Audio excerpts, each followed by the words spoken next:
Hey folks, welcome to Affiliate Nerd Out. I am your nerderator, Dustin House. Spreading that good word about affiliate marketing. You're going to find me here every Tuesday and Thursday at 12:15 on LinkedIn Live and on YouTube Live. So please smash that subscribe button and help support this channel out. My nerd guest of the day is Sarah Bundy, an old friend in the industry, owner and founder and CEO of AIM, All-inclusive Marketing. Sarah, welcome to the Nerdatorium. Thank you for having me. I've been excited to join the Nerd Club for a while. Well, I mean, technically, this is your second time. You're in the two-timer club here, exclusive to Nick Marchese and Kristen Evans. This is this elite class up here. Right on. We're sort of the OGs in a way, I suppose, hey? Absolutely. You have been such an inspiration to my affiliate career, and I am just so honored to have you today. You're always supporting everybody and always a smile on your face, and so glad to have you on today. Thank you. I appreciate it, Dustin. Awesome. We're going to have some live Q&A, so if you have any questions for Sarah or myself, drop them in the chat. Our big question of the day is going to be all around the future of affiliate marketing. We would love your opinions. What do you think the future holds for affiliates? Drop it in the chat. I'm going to drop that question in the chat so everybody can join in and into this conversation. But without further ado here, Sarah, who are you? Nice to meet you all. I'm Sarah Bundy. I'm the founder and CEO of All-inclusive Marketing. For those of you who have not heard of us or heard of me, I've been in the affiliate marketing industry for 2 decades now. So once we hit January, it'll be literally 20 years. We started All-inclusive Marketing back in 2009. We started as a full service affiliate and digital marketing company, which I can explain a little bit of details on. But today we are a company that focuses exclusively in affiliate strategy, consultation, and management. And we help clients in the B2C and B2B world scale their partnership programs and their revenue all around the world. Beautiful. And you said you're closing in on 20 years now. Is that journey been consistent through affiliate, or have you taken breaks? What else has happened in your life that is notable? Yeah, so that's that's a good question. And yes, I did take a break. I had to think about that for a second. I started in the industry in 2004, beginning in 2004, right out of college. I ended up working for a company called Clearly. So at the time it was Coastal Contacts, and it transitioned into Clearly, which became one of Canada's best success stories. I was fortunate enough to be one of the first employees there, did really well as a sales manager, and then ended up being invited to run the online sales team, who all worked on a commission basis, who happened to all be affiliates. And I didn't know what it was at the time. And I said, of course, I'll help. So I got thrown in and I learned all about affiliate marketing on my own. And I did fall in love with it back then immediately, because it was this awesome blend of relationships, of strategy, of data, of creativity, and meeting people. I like networking. I'm an extrovert. And I just found people to be really creative and cool. And I learned so much. And today, 20 years later, I'm still learning so much. And all of those things for me still hold true. So fell in love with the industry, worked in-house as the affiliate manager for 3 years.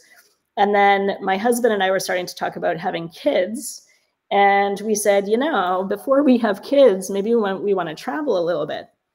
Yeah. So we decided to quit our jobs and sell everything we owned and backpack around the world for a year. And so we did. So we just spent 3 months in Africa, and we spent 3 months in Europe, and we spent a whole bunch of time in Australia. And then we did some parts of North America. And had the time of our lives, and came back super duper broke, but very happy with lots of memories.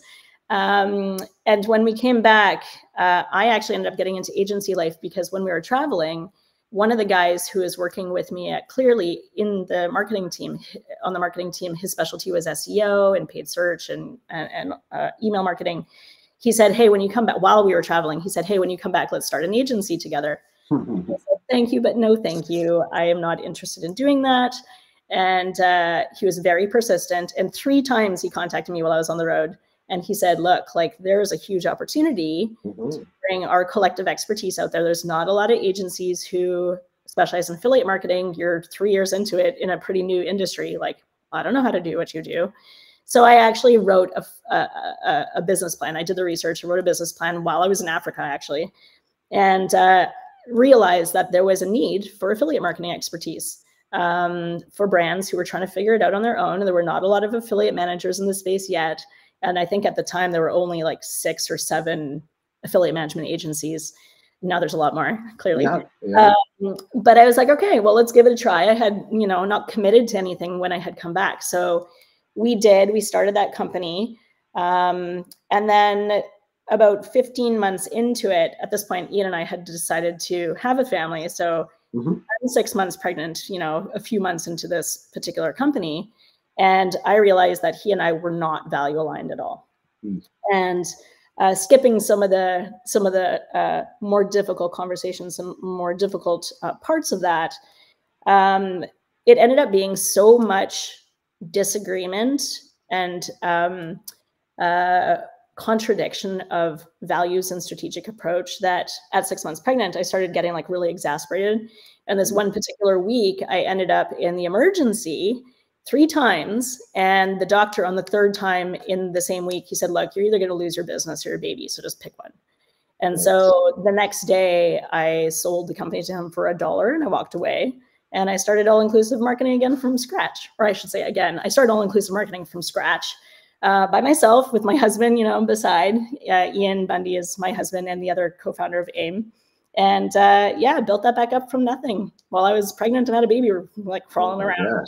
So that's basically the 1 year that I took off was when we backpacked around the world. And since then, I've been hustling hard and grinding every day. And I think last summer we took 2 months off, and that's the longest time that we were able to take off since then. But getting more time back, and I can fill in more blanks. I see we have some guests, so hi everybody. Awesome! What a journey that you've been on. You fell into marketing and fell in love with it because it works with your brain. It challenged you, just like many of the folks that are still in this industry today.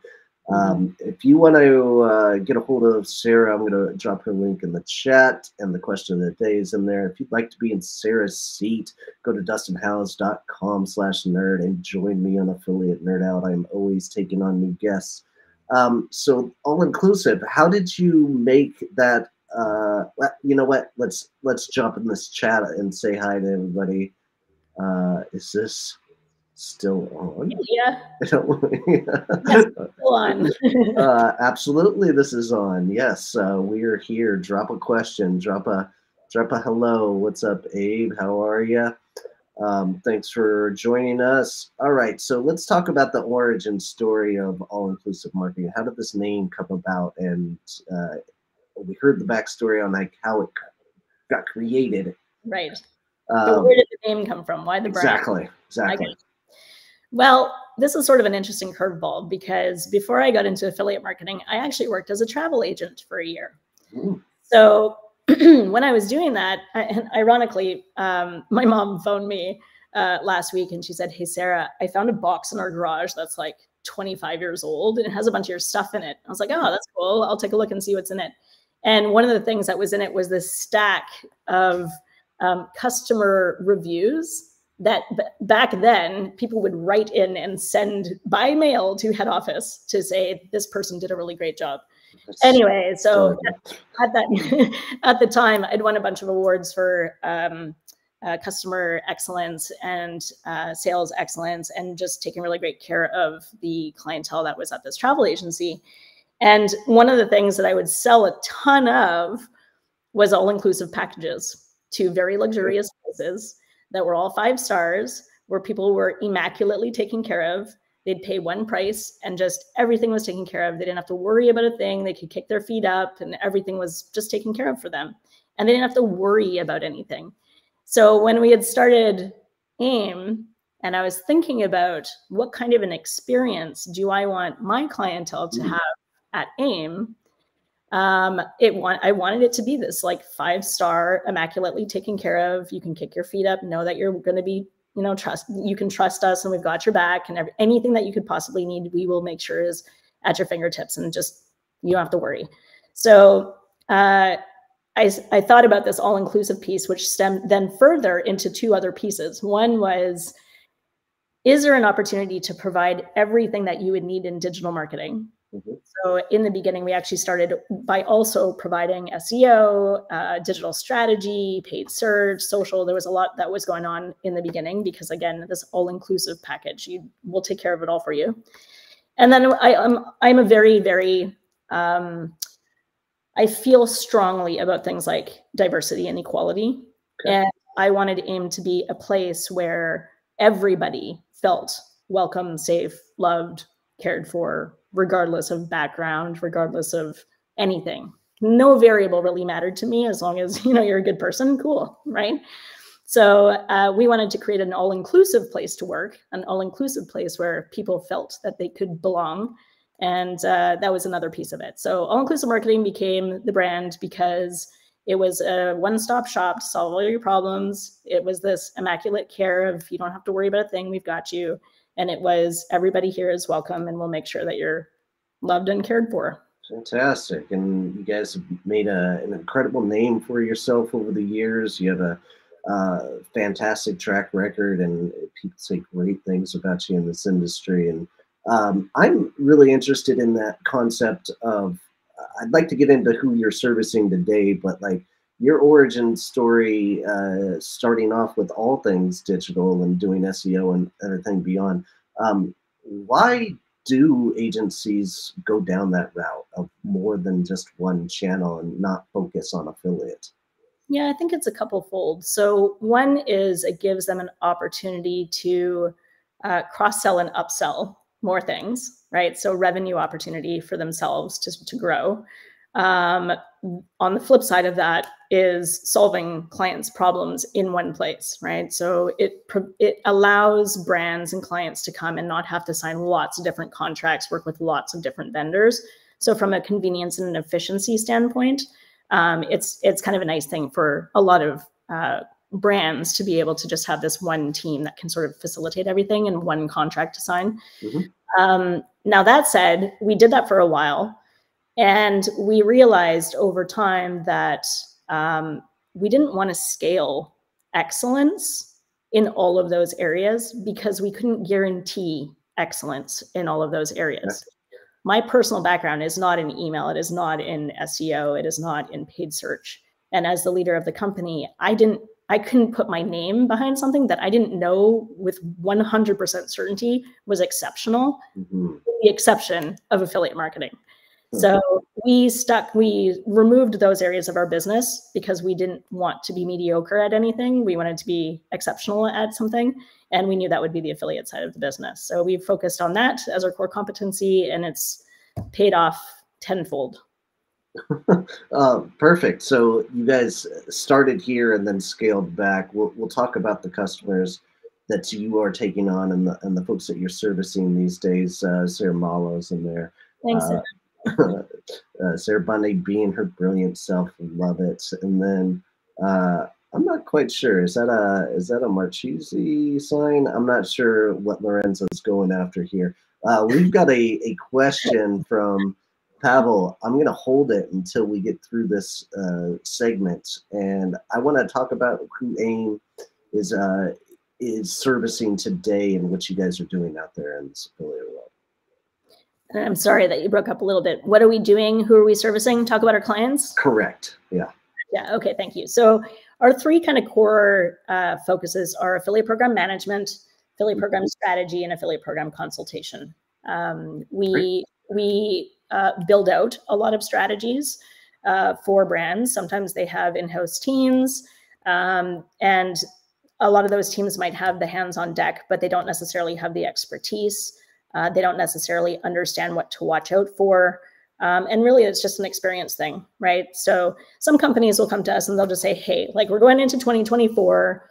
Please help me in building out a strategy to scale our program into XYZ markets or XYZ types of partners. So that's one. Consultation is basically groups of hours or project-based work that we do. Maybe somebody needs a program migration from one affiliate network to another, and they want to make sure that affiliates aren't dropped along the way. Or maybe they are launching in a secondary market or country. Like a lot of companies want to expand into Canada.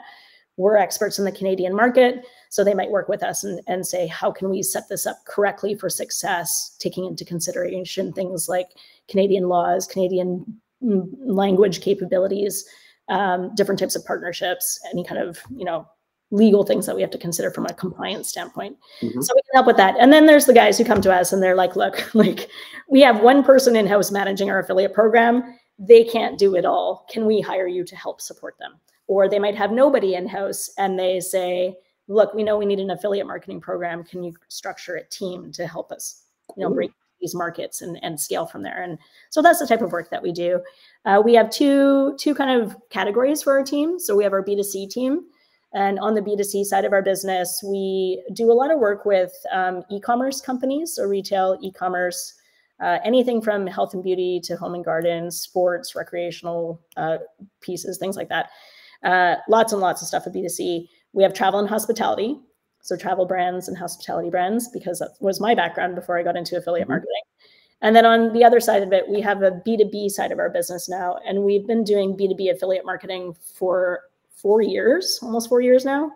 And we've won many awards now for the work that we've been doing in the B2B space, including just recently the Global Performance Marketing Awards last month in London. We won Lead Gen Campaign of the Year for our work with Oracle NetSuite. So I'd say about half of our team now is B2B and the other half is B2C. And, we've got some amazing clients that we continue to enjoy working with and continue to challenge us along the way. Absolutely. That B2B side just blew up in the last 5 years. It's a pretty incredible journey and still almost like in its infancy, but it still needs servicing, which I brought up like how you created this agency to begin with. Like this industry still needs help servicing, even though there's dozens of affiliate agencies out there today that there's never a shortage of work. Let's jump into the portion that they're all here for in the future of affiliate. And what would you say was one of the staples of the affiliate marketing future holds in your mind? Well, I think one of the most interesting things about affiliate marketing, regardless of kind of what's happening in the economy, is that affiliate marketing is an economy-friendly solution. Okay. What do I mean by that? I mean that we're probably going to be continuing to go into more of a recession. We're going to have probably more layoffs within the industry and outside of the industry. Borrowing money is extremely expensive today, right? Interest rates are up. It's, there's a lot of stuff going on in the world. And one of two things is going to happen, or at least with affiliate. People are going to double down on affiliate because it is performance-based, right? And so where media budgets get cut in other areas of digital marketing and traditional marketing, a lot of the reliance on growth is going to shift into relying on affiliates on a performance basis, or helping brands reduce their upfront costs in more hybrid model payout structures. Okay. And maybe marry some of these different marketing channels together to create more creative payout solutions that can not only reduce the budget requirements for advertisers up front, but help affiliates and even content creators and social influencers earn more off the back end. So I don't want to say affiliate is recession proof, because if budgets are being cut, a lot of the affiliates that otherwise, and frankly, social influencers that would be able to charge their normal rates are not going to be able to charge their normal rates. They might have to discount their rates to get premium placements, or excuse me, to get some kind of placements, but then they can also earn more by sharing more on the revenue side. So it's not necessarily recession proof, but is definitely recession friendly compared to some of the other advertising options that are out there. On the other side of it, it's great when the economy is booming, because then everybody doubles down on affiliate again anyway, because they have money. So we're in a very fortunate industry where we can provide value regardless of whether things are going well or not in the world. Mm-hmm. And we're kind of proving that again because, we're seeing tons of growth and the economy continues to struggle. And yet people are, there's lots and lots of affiliates entering the space and programs are growing year over year. And more entrants are coming in and learning about how it all works so that they can provide value and create content. So it's always an exciting time. And it's one of the reasons why I never get bored 20 years in this industry. Don't get bored of it. It's always going to be something interesting to learn and value to be had. So people are still spending online. That's for sure. Yes. I think one of those, you mentioned the economy, and we recently had kind of a hiccup in that economy when COVID hit. The COVID era actually helped the affiliate marketing realm altogether. I feel like there was a giant boom because more people were buying online and affiliate was thriving. But I did see one really interesting aspect of that. A lot of programs shut down out there. Mm-hmm. And the reason being, maybe they lost money in the brick and mortar sector and they had to cut budgets. But taking away the performance marketing channel just seemed ridiculous when it started to happen. Why do you think that trend actually happened? Yeah, that's a great point and a great question. I think, well, two things. One is there were smaller companies that couldn't afford to invest money into anything. Okay. So rather than leaving their affiliates hanging, they needed to preserve their cash flow. And so, yes, performance-based marketing made sense, but depending on the size of the company, if they didn't have enough cash flow, they needed to put it into preservation of their organization. Some companies went bankrupt, and therefore their programs actually had to shut down because of bankruptcy. So that's like one completely different challenge.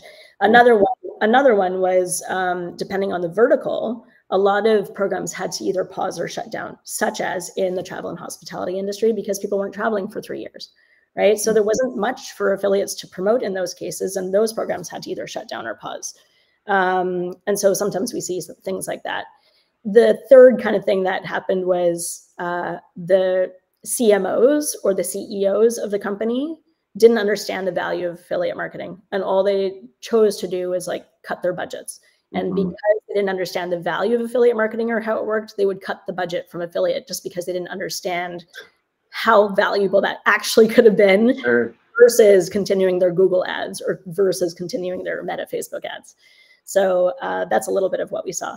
On the flip side of that, it's actually one of the reasons why B2B affiliate marketing started to explode, because B2B, the entire B2B industry also got shut down in person.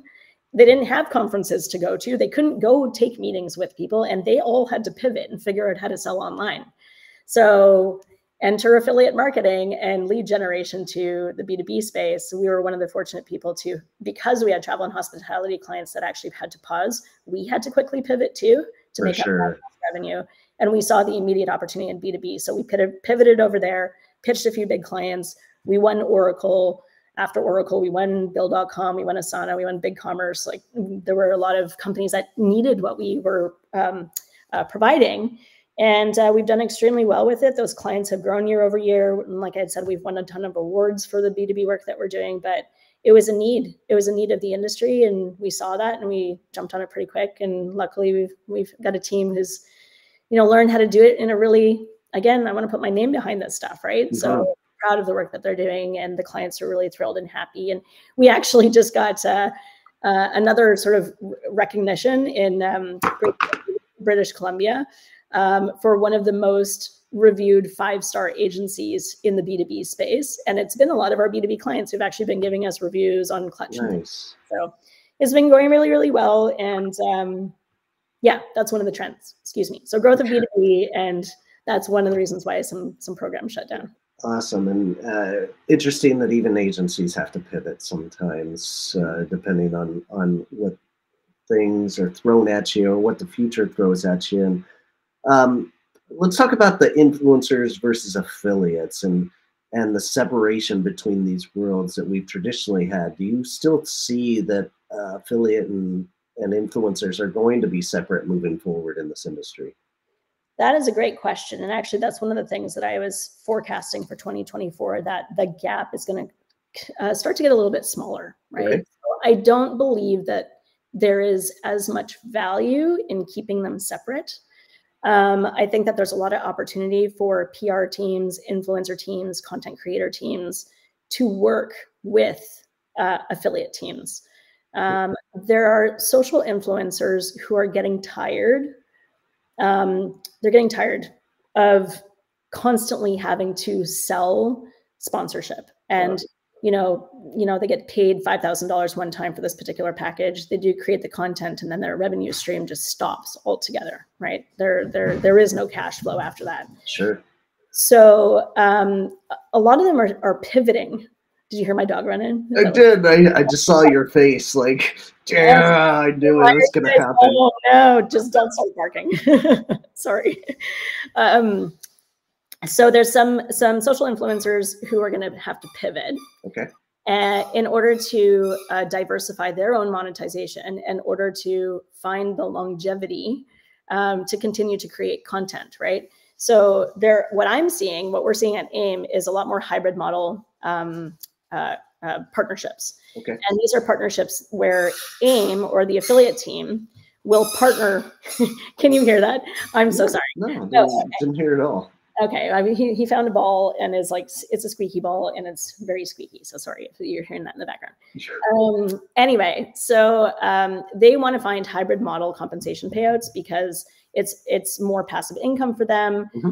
With the recession and budgets being cut, they can't necessarily sell at the same rate that they would if that wasn't going on, and so they're trying to make up that lost revenue on the back end, right? So if they can't sell a package for $5,000, a social influencer, if they can't sell their package for $5,000, maybe they can sell it for $2,500, but also earn 10% commission on sales. So then the tracking has to be correct, right?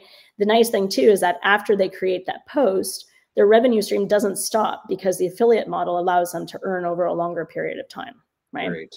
So what we're seeing and what we've been testing over the past few months, which has been working very well, has been partnering with the social teams, the content teams, the brand teams, the influencer teams. Yeah, sorry, Mark, did you hear that? Squeak, squeak. And so we've been partnering with these guys to do these beta tests to see how we can marry these relationships together. And sometimes the brand influencer social teams are bringing in the partners, and then we're tacking on how to track on the back end and compensate on the back end so that we can see the results all the way through the funnel. And then sometimes we bring them in and then, engage the social teams to make sure that the brand alignment is there or the content story or campaigns are aligned with some of their other initiatives. And it makes for really engaged partners. And it's saving money for the advertisers, and it's helping the partners actually earn more as well. The only thing I will say, so to answer your question, yes, I'm seeing this more and more, and I believe it's going to continue to be the way that 2024 is going to unfold. And I encourage people to work more in conjunction with their affiliate and their social teams because there is a very complementary crossover there. But a couple of things to just kind of keep in mind. There are some content creators who are, TikTokers, and they're, Instagrammers. And a lot of the content that they're going to put out is it shows up, it might get tons of views or tons of attention for a little bit, and then it disappears, right? So they can still technically monetize that, but the longevity of that content is very limited, right? So that means that the earning opportunity for both the publisher and the advertiser are also very limited.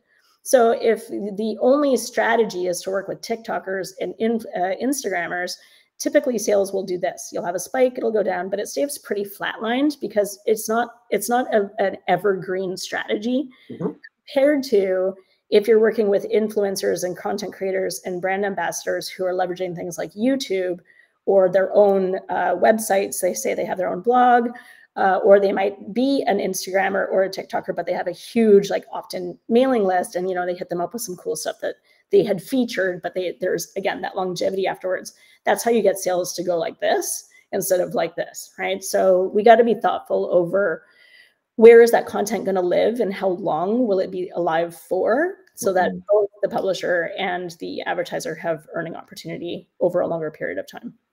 Great points in there. The hybrid model is been popularized and finally gaining steam. I feel like influencers are really coming around to that concept. But 5, 10 years ago, it was really difficult to talk influencers into this and educating them. Like, you have a better opportunity to make more money in the long run. And if you can have that long-term thinking, we can make a partnership that is going to be much longer lasting, and we can keep replicating it. What is the talk track that you're seeing success with, like educating them as quickly as possible? Because you got to get an email out there or a DM that is pretty short and concise, yet you explain like everything that benefits them.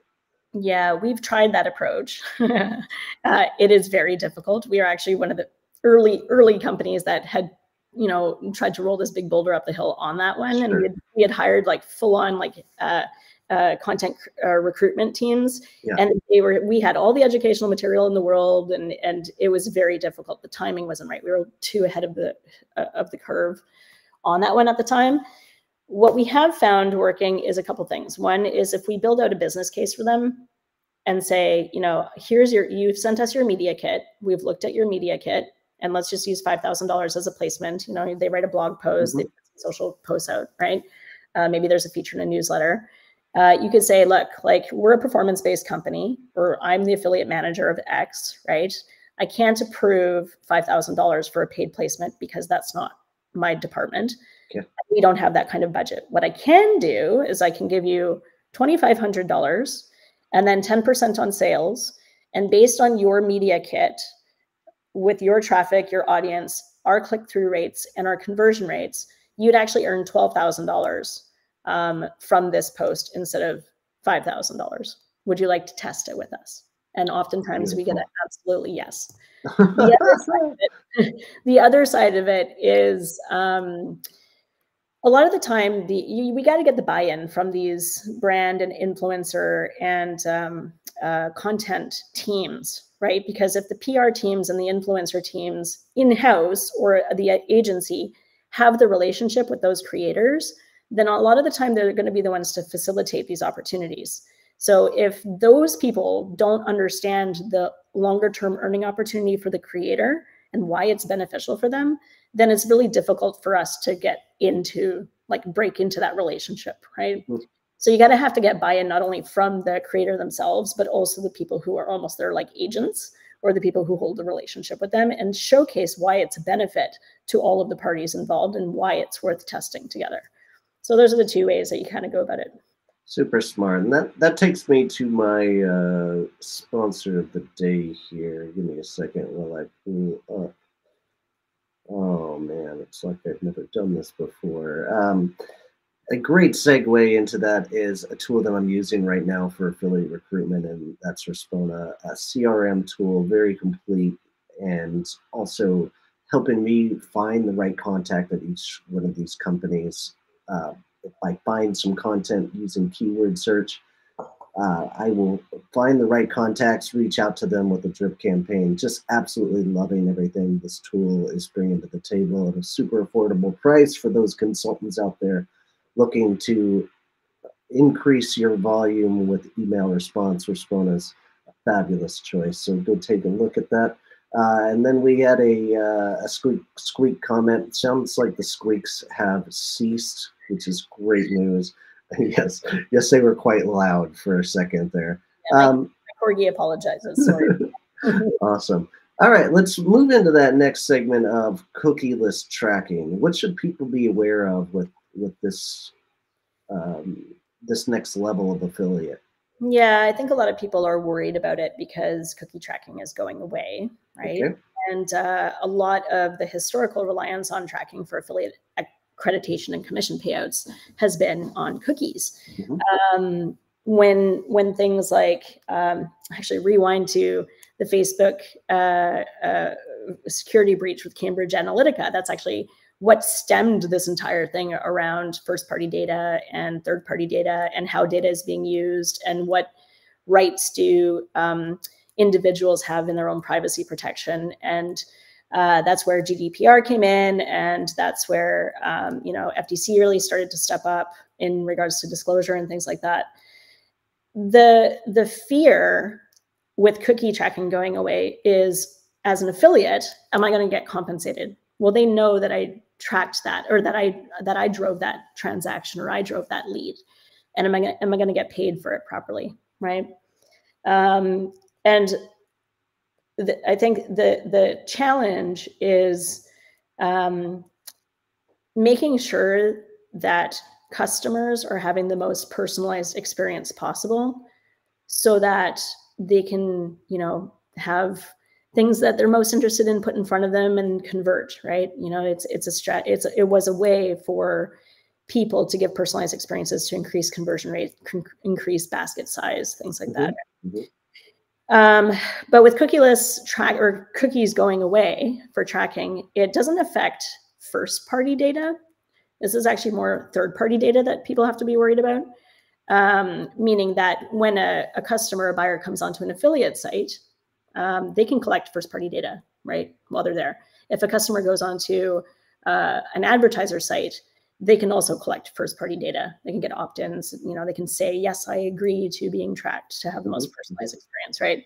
The challenge is when they go off of the publisher site or off of the advertiser site, and they're now like roaming around the web, and third parties are trying to track them and understand their behavior and like track them down, to say, sure, this particular, you did these things after you did these things, right? So nobody wants to get stalked. That's basically what that means. Is like, I do. I enjoy it. So like, okay, I want to be marketed to, but I'm a rare being. I know that. There you go. I also accept all cookies because I'm like, yes, make it as personalized as possible. Sure. So I think that there's still opportunities with first-party data collection, which is one of the reasons why a lot of investment companies are actually looking at publishers and advertisers and solutions that are collecting first-party data, because it is opt-in. It is, like, I want you to have my information so that I can have the best possible experience.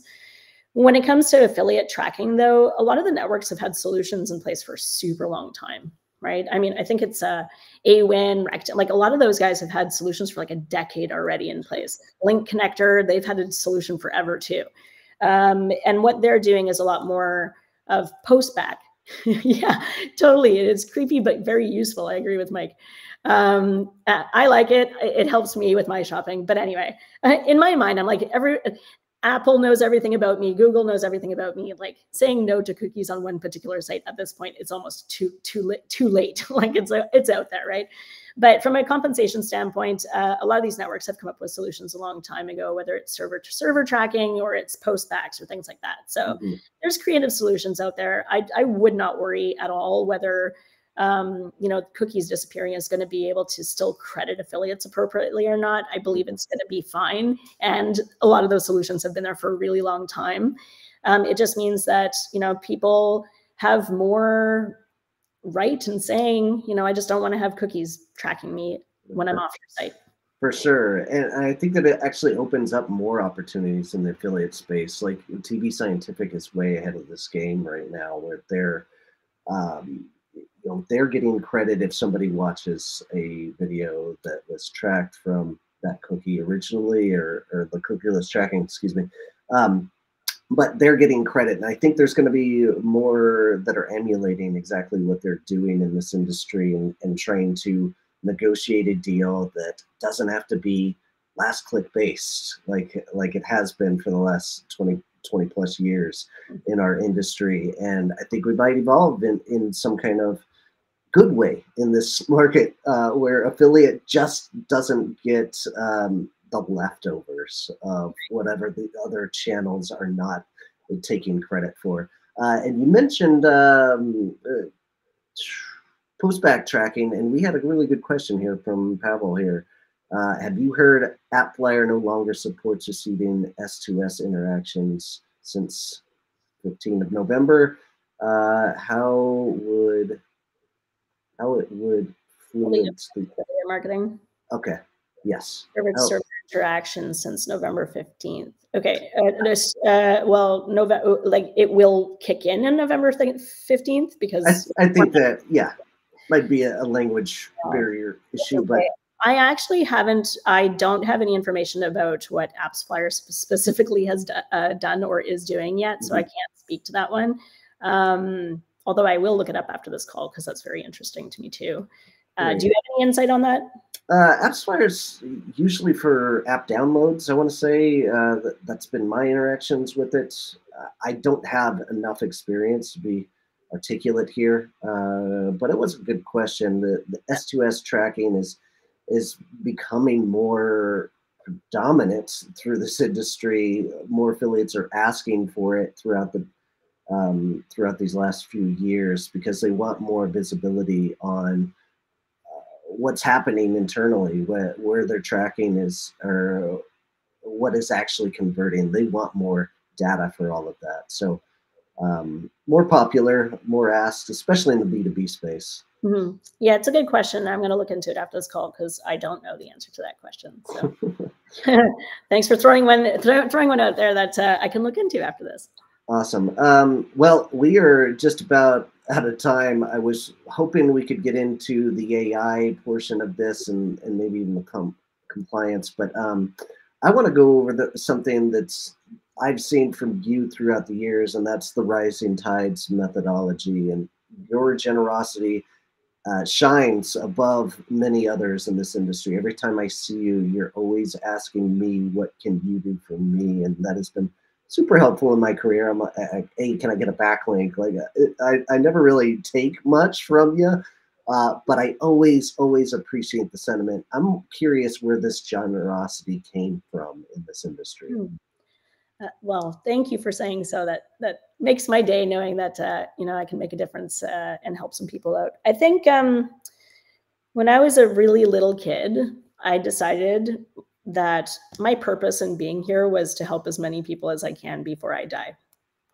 And that is as simple as it is. I just want to help as many people as I can before I die. And if that means that I'm, putting myself out there to make sure other people are going to be okay and successful, then I will do that. So I don't know what else to say aside from I just like helping people. I'm a service-oriented person, and it makes me happy to see other people grow and thrive. And if I can contribute even a little piece of that, it makes my heart happy, and knowing that I did something useful with my time here.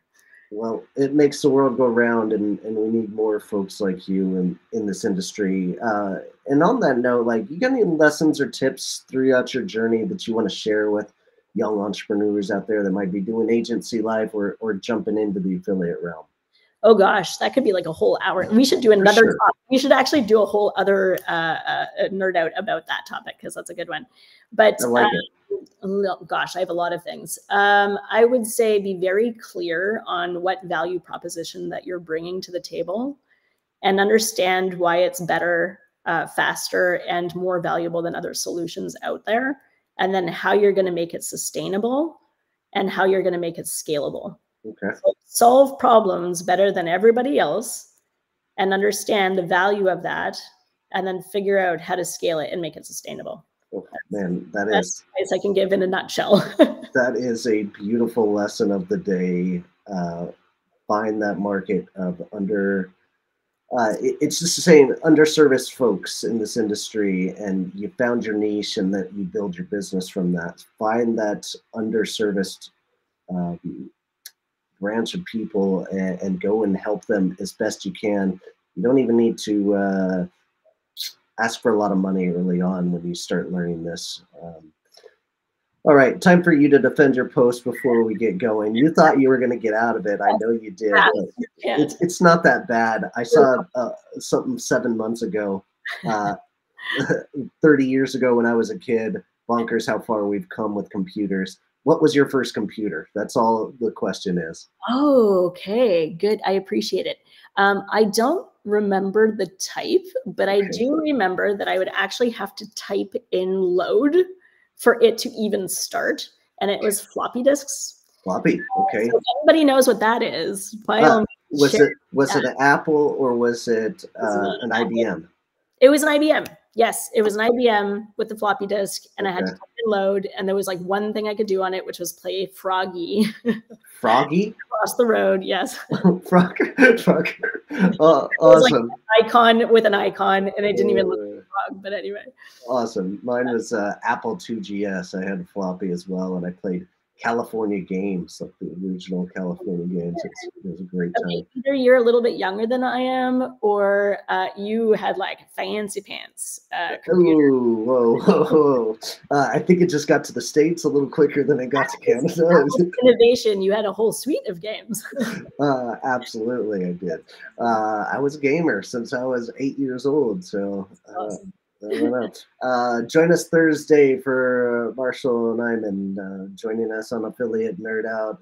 If you would like my personal affiliate checklist, go up with this QR code or go to dustinhouse.com/checklist.